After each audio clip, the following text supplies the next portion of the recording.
the PAB Crawl, number 8. Welcome back to Brick System Brothers. I'm going to skip the intro for today and get going. The King of Prussia Lego store.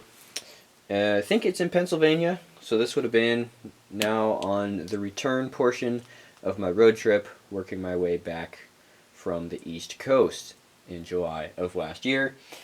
I think there are 5 different lots in here.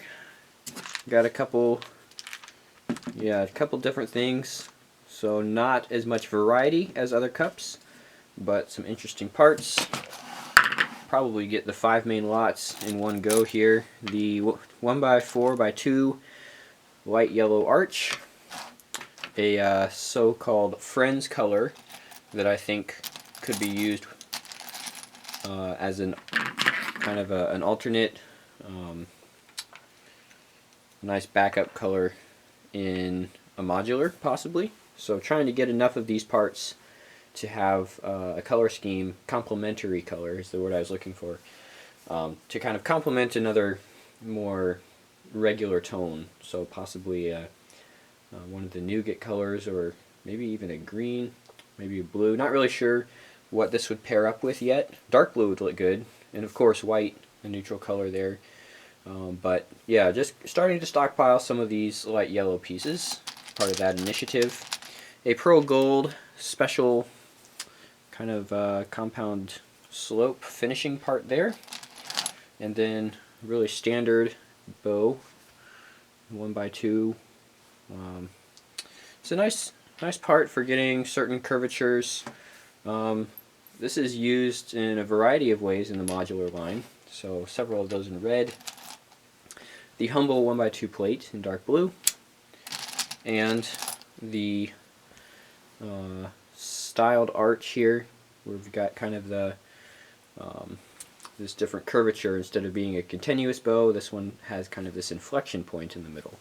So interesting inverted arch piece in this tan color. So that's the 1, 2, 3, 4, 5, and I think those are the different lots in the King of Prussia Cup. We'll get them counted up. Short and sweet today for the King of Prussia PAB Crawl. Total of 256 pieces, and at $9.53 that works out to 3.72 cents a piece. Not bad for new Lego. Not the greatest value I've been able to get in the series, as you can go back and watch. Getting that down underneath 2 cents a piece in some cases. This time just working with some of these larger, take up more volume. The majority of the volume here was the inverted arch. The highest quantity would have been the bows, so 81 of these red bows. The arches ended up with 79. It's not a really nice even number, but oh well, wasn't really counting. 76 plates, 14 pearl gold finishing pieces, and 6 bright light yellow arches. So yeah, just 5 little lots for this small PAB cup, but it's something I found as I work on my different projects, on my different mocks, over the course of the past couple months since I've been buying these new pieces, is when I can remember what I do have and remember that I have it in quantity, something might actually come to mind where I'm able to utilize that.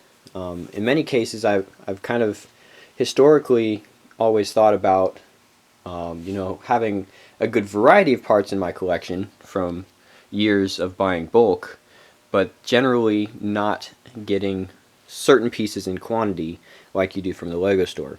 So trying to break out of that mindset and remember what stuff I do have to use in high quantity, and like I've talked about before, actually delegating this section of the storage wall to those pieces. And so if I'm working on, say, a modular and I want to try a technique that's very parts intensive for a certain type of part, like the 1x2 scroll support brick, if I can remember I've got a bunch of these in a certain color, then I can actually come to this wall and just kind of skim through here and look and see what I do have to work with. Hasn't happened super frequently. You can see most of the parts are still here waiting for a use. but it does start to pop up more now that I have this system in place. And the other thing is kind of have to be building quite a bit to encounter that in a project. So as I go into a phase where I'm maybe not building as much, more focused on sorting, that might drop off again. But as I've been working on some mocks in the past couple months, I have started to notice that. So yeah, I thought I'd mention that as related to what I do with the stuff I get in Pick and Build, or Pick a Brick, depends what you call it, I guess. Both of those are the acronym for PAB that kind of fits in from the Lego store. And stay tuned for one more of these. We'll wrap up the mini-series of the PAB Crawl. And I'll probably be buying these PAB cups in the future. I just don't know if I'm going to incorporate it into this mini-series. So far these have all been videos of stuff I bought at the Lego store during this one road trip. So I wanted to kind of separate that out from the other stuff on the channel, and with this upcoming final PAB Crawl video, I'll probably just put a closed lid on that series. And if I do look at PAB hauls in the future, it'll just be in the context of that video, not necessarily part of the PAB Crawl series. But yeah, one more of these to wrap it up. We'll see you guys next time on Brick System Brothers.